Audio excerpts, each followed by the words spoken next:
All right, we've got coffee, we've got D&D. You know, how much more happy could we be?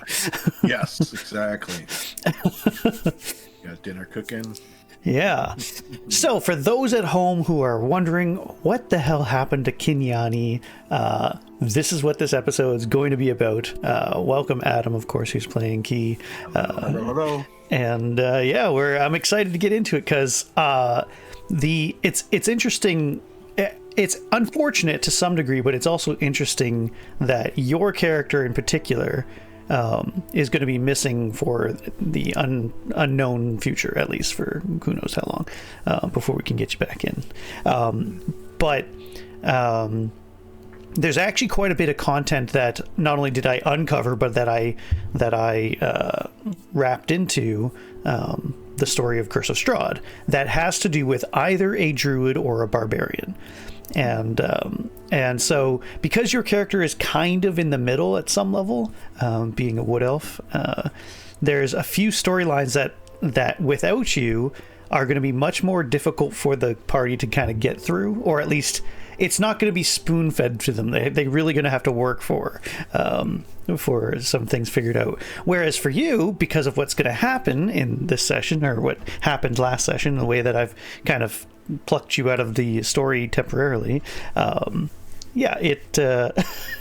it should be fun. It's going to be really wacky and definitely different than the way the module's written. So, but I like that. It allows me to be a little bit more creative and put a lot of stuff into the story that wasn't necessarily there, or that I draw lines that are pretty random and unique.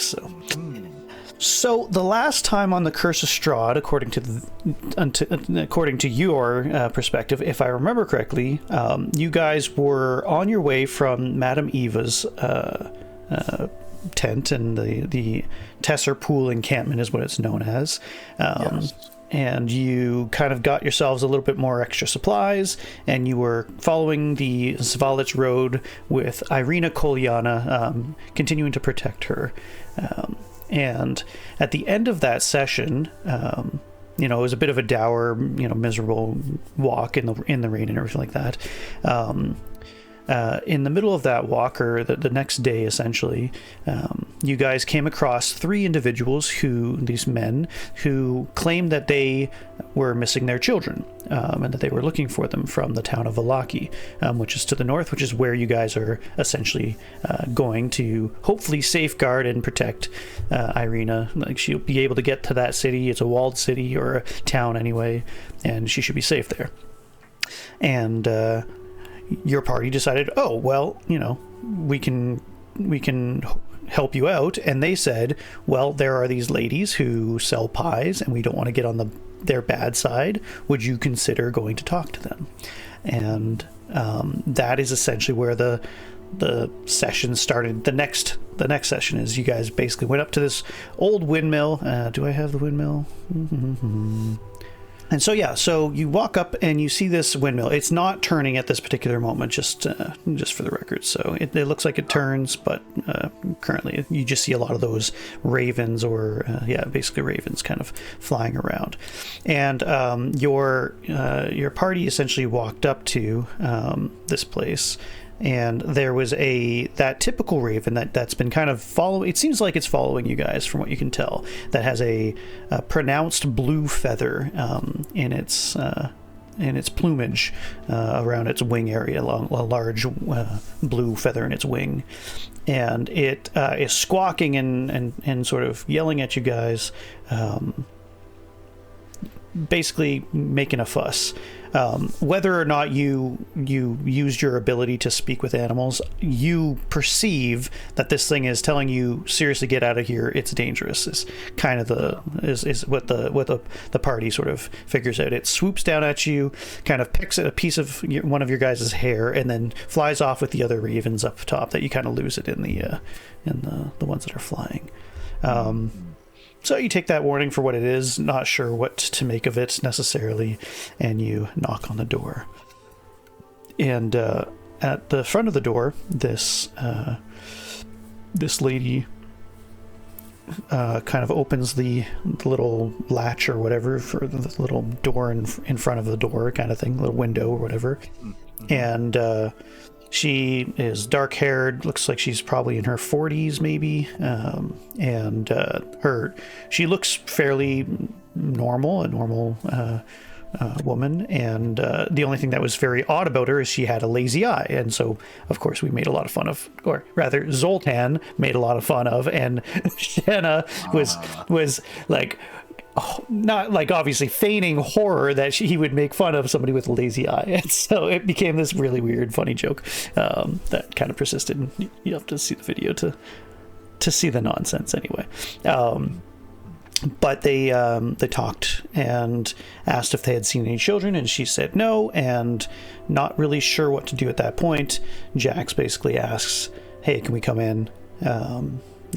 We've been traveling for a while. It would be nice to rest and have something to eat. And they said, oh, well, we have pies to sell, so if you're interested in pies, I'll let you come in. And so sure enough, Grimbold is like, yeah, I'll have some pie, being silly as he is.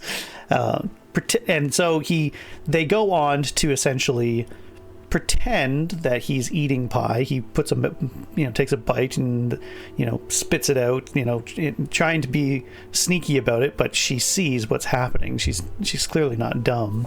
And during the course of this, they hear some ruckus upstairs. And eventually another woman comes down, a much prettier blonde woman with a ponytail comes down, and both of these women seem to be enamored specifically by Grimbold, saying that he's super cute and everything like that, and that they really like kids, and it's such a horrible thing to hear that some kids are missing, and yada yada yada. At which point Zoltan and Jax and Lunaris, I believe, try to make a diversion using Jax's magic with something called prestidigitation, which is really like Merlin's sort of like fancy little things, like sparks from your hands, or a strange smell, or a little object moves, or a candle gets lit, or something small like that. And Jax uses it on the oven that is currently cooking some pies, and makes it smell like the pies are burning. So they make a little bit of a fuss, and that Zoltan takes that moment to go upstairs to do some snooping, and he finds out some undisclosed stuff. I'll get to that in a bit, but eventually what ends up happening is the blonde lady starts digging her hands uncomfortably into Grimbold's shoulders, and saying how much she really loves, thinks he's so cute, and yada yada yada. And Lunaris, deciding to use their divine sense, realizes that they come off as fiends, as some kind of devilish creatures in their divine capacity to sense such things, and raises an alarm. And they sort of part ways, and the jig is up. So clearly these women are not what they appear to be. And Zoltan comes down with a crossbow and sort of prepares a shot, and they essentially start to bargain and say, we don't need any of this nonsense. They did indeed take some children, but the brunette lady doesn't realize, and is now aware of because of what's gone down, is that these children were actually kidnapped. Usually, and they're seemed like very matter of fact, very business-like, this brown-haired lady says, normally we part ways with proper monetary compensation, with the parents' consent and everything like that. So basically she's saying they take people's children and do so because they want them to give away their children, so that they can get more pie, because that's how bad of an addict they are. And so the ones that they procured, the blonde woman, sister or what have you, explains that, well, it was just a couple of kids from a couple that, had come begging and had already given their children away. So what you basically find out, or the implication is that this other couple stole or kidnapped other kids from town or the area, and sold them, sort of did kind of their own weird human trafficking thing so that they can get more pie. And that's not usually what they did. They didn't understand that that's what happened. So they felt that's too much heat on them. So here we'll make a deal, is basically they say. You can have the children back. What children are here? If you, under contract, under promise, very similar like the devil Raphael in Baldur's Gate 3, under the contract or under the condition that you don't tell anybody about, what goes on here, the nature of the pies, all that stuff. So we keep it hush hush. Let's just say Lunaris had no intention of having this state of affairs continue, and Zoltan agrees and engages combat with the women, who suddenly turn into two extremely large, hideous hags, very much like the Aunt Ethel in Baldur's Gate 3, the big hag lady, the lotions and potions lady. So you have two of them in this battle, and they weren't as dicey as I thought they would be. They used magic, so they cast sleep on Irina, so she was out of the combat for most of the combat up until the last few rounds, and they did some magic missiles, and Jax goes down at one point, but essentially you guys do enough damage, and you guys were positioned well enough that you got one down to less than a fifth of their hit points, essentially. And because they don't like to be in combat if they don't have to be, one of them starts to cast a spell to get out of there. And what your character does, partly because because Kinyaa'áanii is enraged, and just to kind of see what it would happen, you grapple and you go onto the back of this hag with your warhammer, and as the hag finishes their spell, they warp into another dimension, and you go sucked into this other dimension with them. And that is currently where we find ourselves, is you still technically enraged, and you realize as you kind of come out, I'll get rid of this for a second, you realize that you're actually still in the house, and you kind of break off for a moment against this brunette hag here, and they are extremely confused that you're here, and you kind of look around you and everything seems like it's just out of phase, that everybody looks very ghostly and see-through, and although the battle still rages around you, everybody's very surprised, can't seem to see you.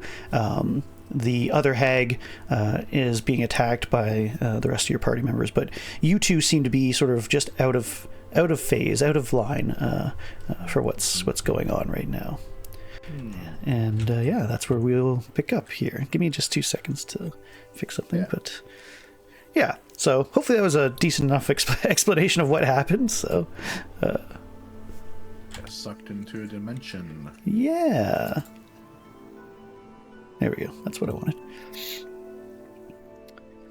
So yeah, technically we are in combat. I will allow you to make the first move if you want to continue fighting. She is clearly very injured, to some degree anyway. But what would you like to do?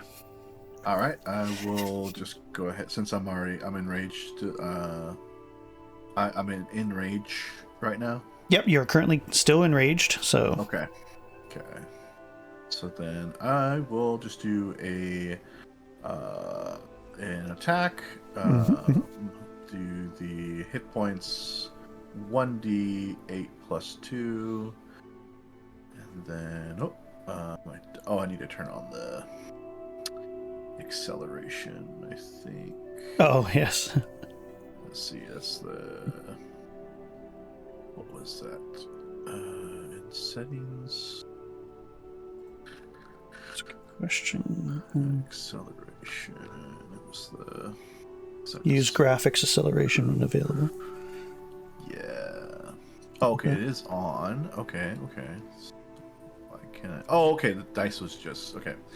The dice was just delayed. Okay. Ah, gotcha. So I had a hit point of 3, 1 plus 2. So a damage of 3. Oh, so that was for your damage. Did you want to roll to hit? Just hit the +5 next to your... Yes. Just to see whether or not you... Okay, 19. There we go. All right, perfect. But 3 damage. Okay. And technically, because you can use 2 hands instead of 1, so it was the... Probably wanted to do the 1d10 plus 2. Did you do the 1d8? I did do the 1d8 plus 2. So you can do the you can do the 2-handed one to do a little more damage if you wanted.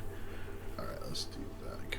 And if you rage... All right, and a 6. 4 plus 2, 6 damage. And rage gives you +2 more damage as well, right? Yes, so there'll be just 6 damage total. 6 damage? Okay. Well, then with your strength as well, though... Let me see here.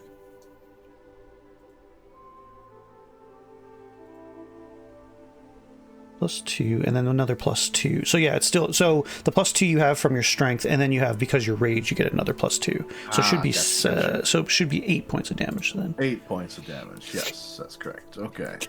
So one thing that you guys all noticed, and I'll tell it just for yourself, is that certain attacks didn't seem to be doing the amount of damage you were expecting them to do. So Lunaris's sword, for example, just as a regular hit, seemed to do only about half damage.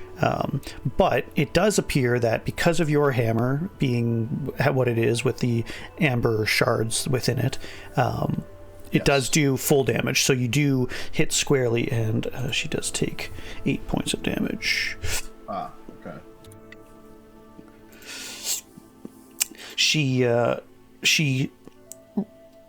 seems to get a good knock across the shoulder, and starts to hold herself. She looks like she's gotten quite a few wounds. One of the things that Jax of Candlekeep did was she used her flame blade spell and realized that was only taking half damage, and so ignited it again as acid, and slathered acid on the back of this poor deer, awful witch or a hag lady, and so she shrieks in misery as she hits and says, How do you come to be here? What is going on? Die! And she uses both of her hands, massive massive nails and ugly hands, to claw at you. Let's see if she hits here.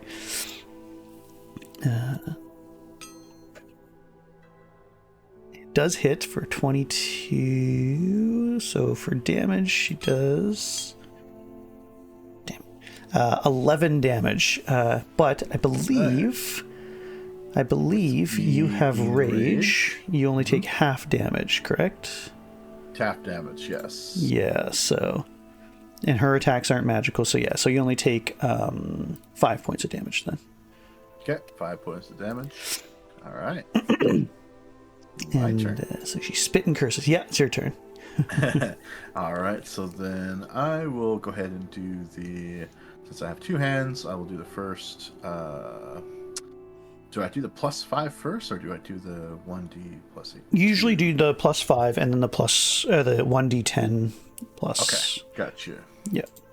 Okay, so 21 on my to hit, and then nice. 1d10 plus 2. Mm-hmm. I have 10 points of damage, and then plus 2 as well, so 12 points.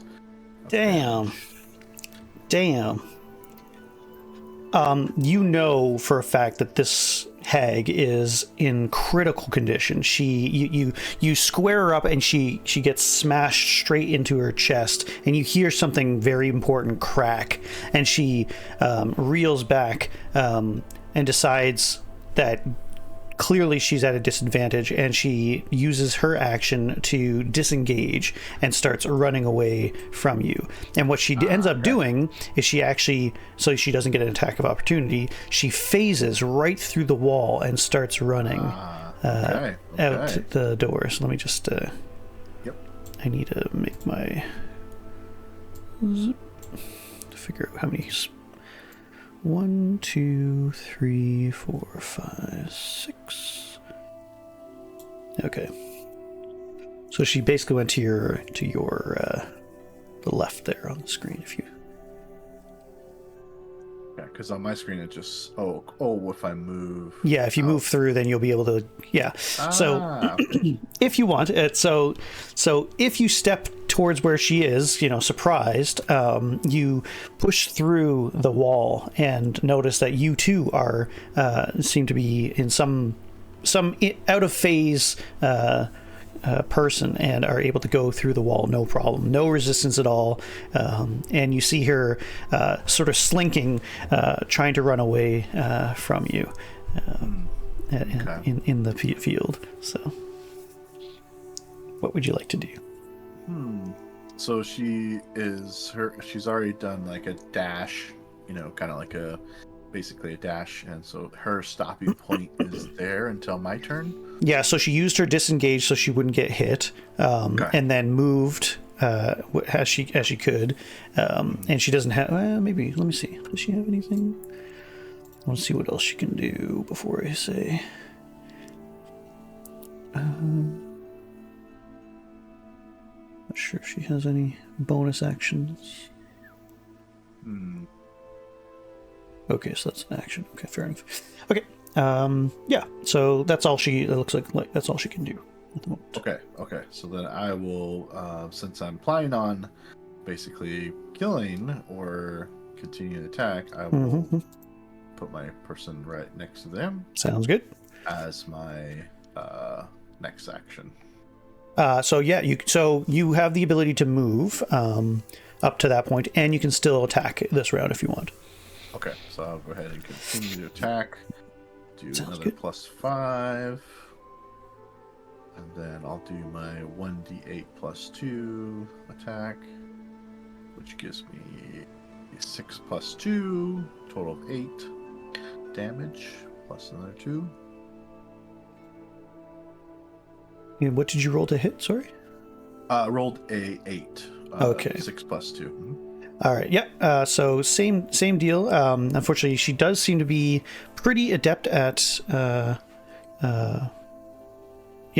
dodging and or just much more difficult to hit, and so she uses her action to once again disengage and sort of turns back as she kind of over her shoulder. Sorry. 1, 2, 3, 4, 5, 6. Okay. And sort of yells to you, "Wait, please! We can make a deal. I can get you out of here. I understand. You have no. I don't. Please, we can make a deal." And sort of sputters over herself, basically just holding herself, her injured body, which is just starting to fail her, and everything like that. All right, so then I will play along. I will dash to her.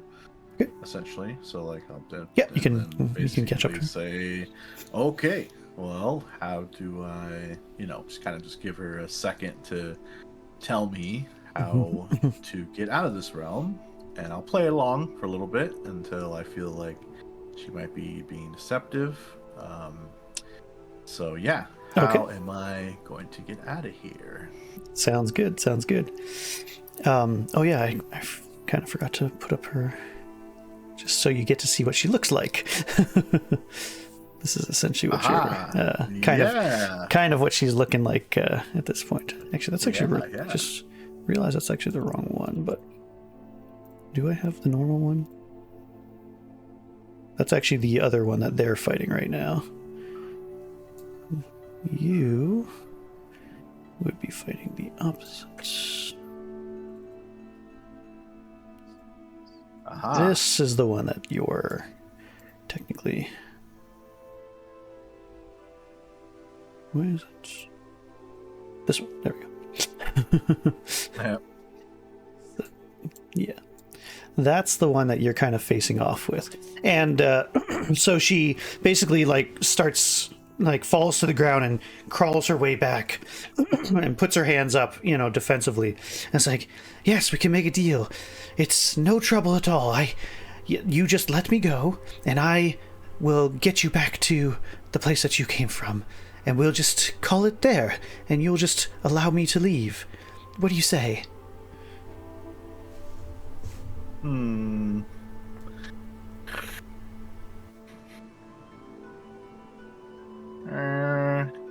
Sure, why not?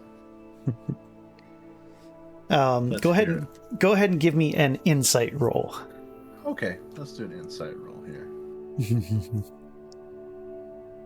Okay, 14. My insight roll.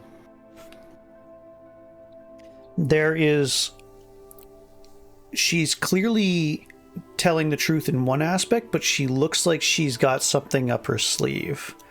And as you're doing this, as you're kind of sort of looking at her, she starts to get up to her feet and is kind of looking around just briefly. She has something that I can't see, so that's something that's up her sleeve, but I can't see. And it looks like she's planning something. In other words, like okay, you're just not too. Something. Yeah, you're just not too sure. So then I will.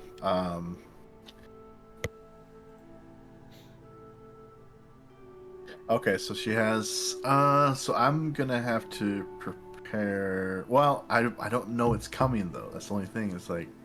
You don't know what's coming, but you're not sure. She just seems like she's Okay. I will throw would it be an athletic check to maybe I don't know. What are you thinking? And I can tell you what it might be. Okay. Maybe a sleight of hand. Maybe a sleight of hand to prepare for what's coming. All right. Yeah. She's fine with. So basically, are you looking to like maybe hold on to her, or are you trying to take something from her, or are you trying to prepare to attack her again? Prepare to attack her again, basically. Okay. So if she does something hostile or something to that effect. Yes. Okay. Fair enough. Cool. So she just says, so she basically starts to say, there's no way I'm taking us back with all your friends next to you, just for me to die. So we'll have to travel this way a little further up the hill. And she points to what you realize now is, as you're kind of getting your bearings a little bit, you do see the windmill and everything like that. And one of the things that you guys also saw as you were walking up was in the distance on a hill were these things called megaliths, very similar to like Stonehenge-like looking stone things. There's 4 of them in a sort of semicircle, if you will, or a square, up on a hill. And she points to that direction. And what you notice when she points there, and you just happen to notice, is that there's something where those megaliths are that wasn't there when you first saw them. So it seems like it only exists in this world, or at least partly of this world. And it's actually this giant oak tree, and it's pure black, completely black, and it looks like dead, and it looks like it's been dead for centuries, almost like it might have been burnt out or something. You can't quite tell from this area. but you can tell that its roots are very intricate, and it actually goes all over the place. And as you look down onto the ground, you realize that some of these roots, just deeply in the ground with your where you happen to be, that they seem to curl up and weave their way through the entirety of the landscape. And so that looks like the direction that she's taking you right now. Or yeah, she still has her hands up and is not doing any overt physical or like violent actions or anything like that. But yeah, I think I'm going to go ahead and follow, because I don't really have any other choice, because I don't know how to get out. So I will continue to follow, but yet be diligent of my surroundings and what may come next, or all right, taking me. So sounds good. Give me 2 seconds to check something here. Okay.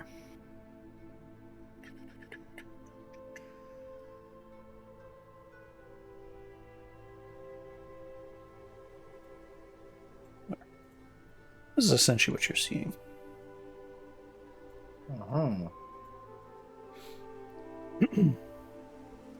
And she thinks it's distance enough away, and she turns to you and says,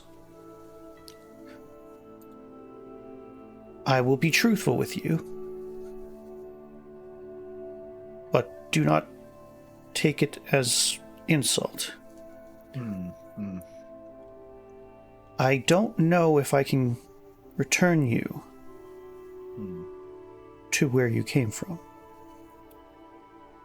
I don't know precisely how you came with me in the first place.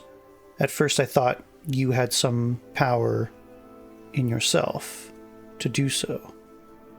But," and she turns back to this massive tree within these 4 megaliths, and she says, "I think perhaps the Fane here possibly brought you using their magic, although how they gain that magic I cannot say." And as she's sort of explaining, what you realize embedded into the tree and as part of their arms, stretched out and captured by this strange black oak tree, is a woman who looks extremely gnarled, very, very, very ancient and old, older than, you might as well be like a skeleton to some degree, although you can see obviously it's a female figure. And her body looks stuck within this tree, and what you realize after looking at it, what makes it black is not in fact the charcoal or the something that has burned it, and it actually looks like it is coagulated blood. The entirety of the tree and this woman herself looks to be made of old dead blood, and you realize that it is sort of being siphoned throughout all of these very small roots that could be almost like veins throughout the entire area as far as you can see. Now that you see it, you can't unsee it, and it seems to be connected directly to the land that you stand upon. The woman's countenance is horrific. The mouth is all too wide, about 3 times longer of a jaw as it's wide open, almost stuck in a permanent scream or a horrible thing. And her eyes look like they're rolled back into their into her skull, and so they're pure white, but like shriveled and gray, nevertheless. And it seems like there is this achy breath, almost like somebody is breathing, but it's like dying of thirst and air at the same time. And this is to whom you see at the moment before you.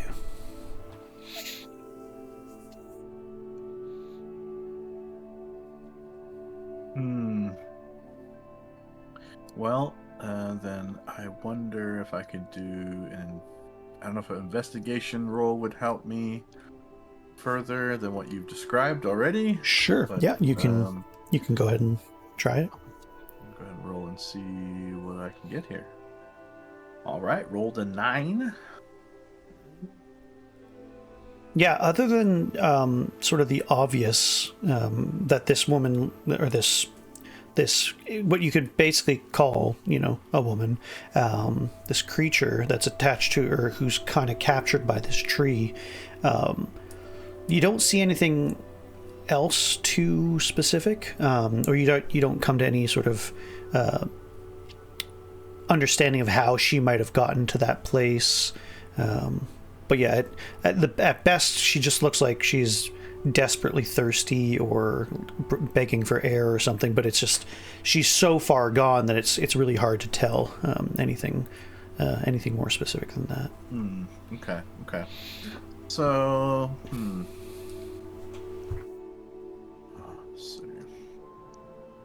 So let's go and explore this tree. I'd say, like, maybe walk around and see if there's anything else I can get from it. Sure. So, because she's still like, I mean, I don't know if Bella is useful at this moment. As far as, like, they've already told me that they're not able to. Well, they might be able to guide me somewhere. Yeah, I'm just not sure what to do next or how to approach. Go ahead and give me a perception check. Okay, perception. Or check. yeah, let's do a perception check. Perception check. Okay. All right. Hey, a 5. A 5. All right. Yeah, based on where you're looking, just that particular tree, it doesn't look like there's anything else that that you could make of it. Yeah, it just looked like a very horrifying blood-based tree of some kind that's got something captive, but you're not seeing anything particular about the tree beyond that. Yes. Yeah.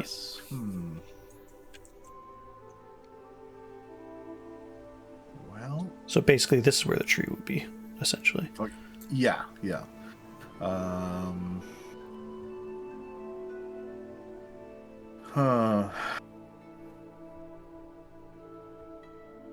So I wonder if I should ask Bella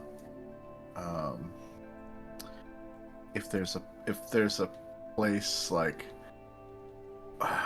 is there a different place to kind of like rest for the day or somewhere, because I don't know what more we can do with this tree is what I'm thinking.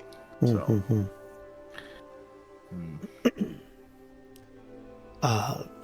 she thinks on it for a moment and says, well, this place is for the most part free of any immediate danger in this realm, or this version of the realm. So wherever you lay your head, for the most part, I would imagine it was, although we are still bound to Barovia, so it is difficult to escape the fact that many things in Barovia can shift planes. But so far as I can tell, and as long as I've been here, it is not unreasonable to rest wherever you are, I suppose. Okay.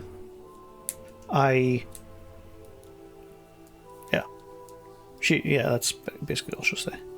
Okay. Well, yeah, I'm just kind of stuck on what to do, where to go next, or because I mean I'm in another dimension. They don't know how to get me out, or they don't think they know. What I guess if you're a key, what would you want to know? Like, obviously you're in another dimension. Do you want to know anything about that place? Do you want to know, yeah, okay. what has happened, kind of thing? Like anything, like what questions kind of come up to you? Okay.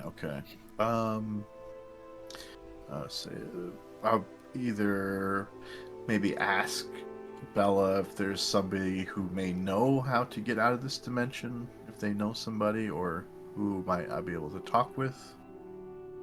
kind of thing?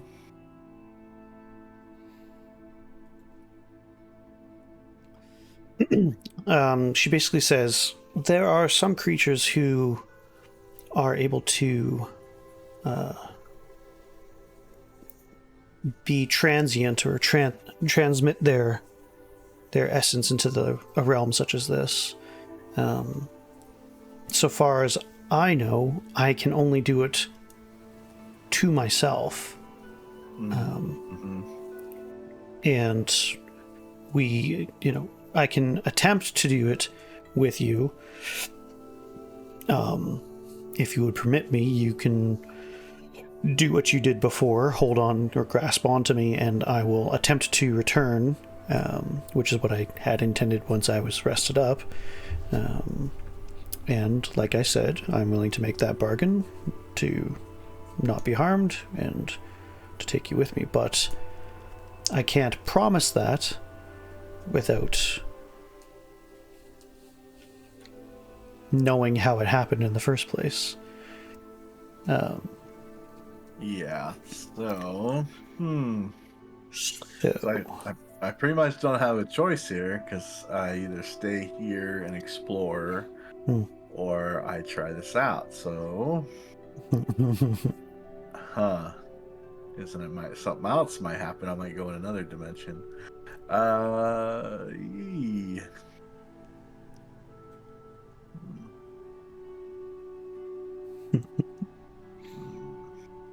in a tight spot. Because I'm in a place I don't know where I'm at, but also they can go back anytime, and then I'll be here by myself regardless. So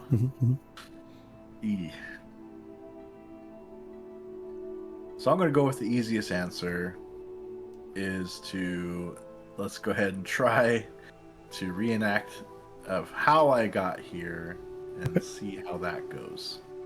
All right, sounds good. She welcomes you to. So the last time, how do you want to recreate it exactly how you got here last time, where you were on her back with your hammer sort of in front of her on her chest, or did you want to just hold on to her? Okay, you want to do it that way? Yeah, same thing. All right. She kind of grumbles a little bit on how how compromising this is, but she has agreed to, as long as you're not attacking her and everything like that, she'll be fine. And she starts to mutter under her breath. And go ahead and give me a perception check. Yeah, perception. 6 + 3 = 9. Okay. Yeah, you see her hands move and she grasps something into her pocket, but you don't see what it is. And the world seems to shimmer around her. It takes only a few seconds, and then it collapses on the hag, and out from underneath of you, she disappears.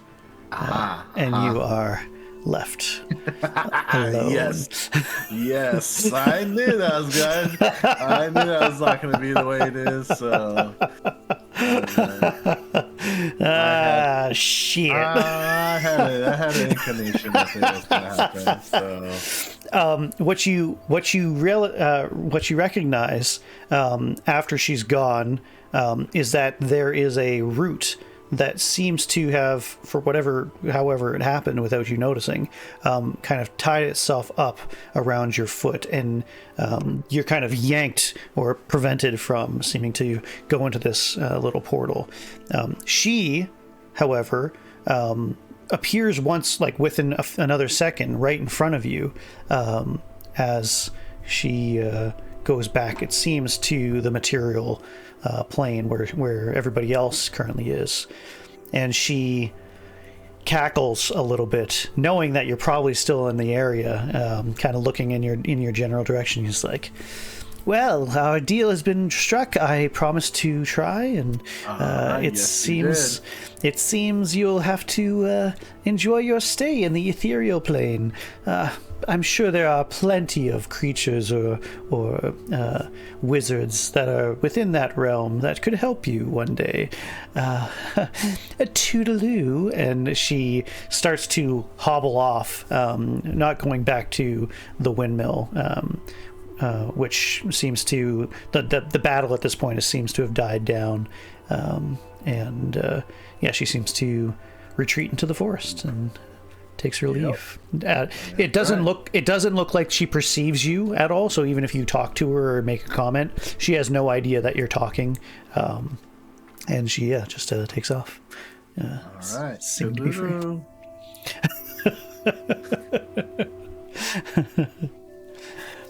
Toodaloo. Toodaloo, yep. Get wrecked. So you're alone. Let me just take this off real quick. With 4 megaliths and a massive tree in the middle of it. So these sort of Stonehenge things. Yes. So she retreated back to the lighthouse, essentially. No, the windmill. No, she actually took off into the forest. She was fully aware that they were going to lose that battle, and whether she could have saved her sister or not, seems like she was just going to save her own skin, and she took off and ran away. Okay. All right. So I would like to go back to the windmill and maybe do some investigation. Sure. Sounds good. And see if maybe somebody else pops up from another dimension or yada yada. Something may occur there. So sounds good. So you kind of come outside, and it looks like the rest of the crew are slowly going through the interior and exterior of the windmill. They find some pretty horrific things. The first thing that can I get rid of this? The first thing that they find, and I'll actually bring you over for a second, just so you know what everybody was doing, is way over here on the right, if you can see. Yes. So as you kind of are going around, and whether you speak to people or not, they don't appear to see you at all. They don't hear you. They, at one point, one of them walks right through you as if you're a ghost. And you kind of come to that conclusion that you're basically in the land of ghosts. Gotcha. Okay. And so that's where you're trapped. The appropriate term, or the term for it, is known as the ethereal plane. So it's a transitory, or like a traveling plane that allows you to go from one dimension to another. Usually it goes from the material plane, where the physical reality exists, to say the plane of fire or the plane of water, but you have to go here first to travel through to those other places. Okay. And you can kind of pop in and out if you want to. It looks like you're teleporting, but what you're really doing is you're entering one dimension, walking in that dimension invisibly like a ghost, and then you pop back in to the material plane. Gotcha. You're missing the other half of that equation, unfortunately. So, okay, all right. Yeah. So once you go upstairs, what you come to find, or what one of your teammates comes to find, is this bag right up here. And so this is the upper floor, the first floor of the windmill, and this centerpiece here churns a big millstone, and what would normally put wheat or something like that would be fed under this big stone, this millstone.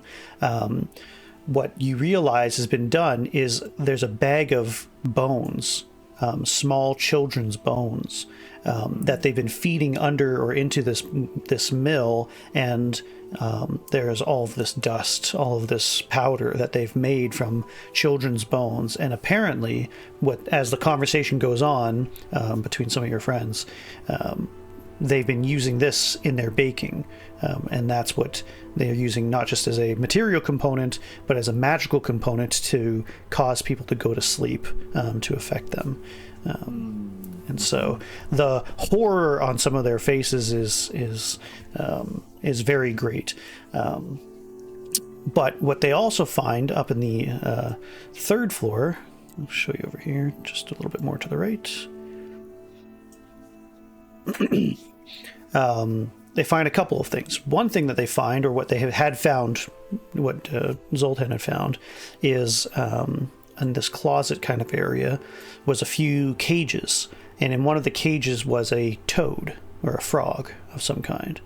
And he kind of came to the conclusion, Zoltan and everybody else realized that not just this toad or this frog, but the pigs outside may have been, or maybe the children that were polymorphed into animals to hide them from anybody who comes by. And the other thing they find is a bunch of children's clothes in this sort of area here. But under the mattress, under this big bed here, they also find a good deal of treasure. They find a sword, they find a bag of some kind that looks very valuable, some gold, some gems, that kind of stuff. Yeah, they just going back down to the first floor here, over on the far left. Jax comes up with, or Grimbold comes up with, I can't quite remember who, a wand that a lady seems to have, the other hag, right here, and they, with some deduction and some investigation and some testing, they discover that it's actually a wand of polymorph, and so they all go outside, whether you watch them or not, and they come up against this and take the frog and the pigs and polymorph the pigs and frog back into their children, and yeah, they kind of reveal the tale that they had been kidnapped, and one of them was from the orphanage in Vallaki. The other ones, there's another one that came with him who's missing and presumed, unfortunately, baked into a pie at this point. So, yeah, so it's a pretty terrible, horrible story that ends up revealing kind of a Hansel and Gretel type of situation. Gotcha. But yeah, throughout that sort of those events, which takes a better part of an hour or two for everything to kind of come to fruition, there doesn't appear to be anything in the possessions of the party or the dead night hag, the second one, that suggests a way back through the ethereal plane back to the material plane. So. Mm-hmm. Is there anything specific that that you want to look for, or looking to? No, I'm just checking on timing for yourself of this session here. Yeah, we can. Yeah, I was thinking 20 minutes. I mean, okay. I have 20 minutes. Is what I'm saying. We can end here, or yeah. Let's go ahead and end here. We can pause, and then yeah, sounds good. Sounds good. So yes, that is the current plight and fate of Kinyaa'áanii until he can figure out, how does he get back to the material plane, and when will that be, and does time run the same in this area as it does in the real world? Perhaps it speeds up or slows down, or who knows what other creatures might be lurking around exclusively in the realm of the ghosts. We'll find out when we catch back up with Adam, aka Kinyaa'áanii, next time on Curse of Strahd, The Beckoning.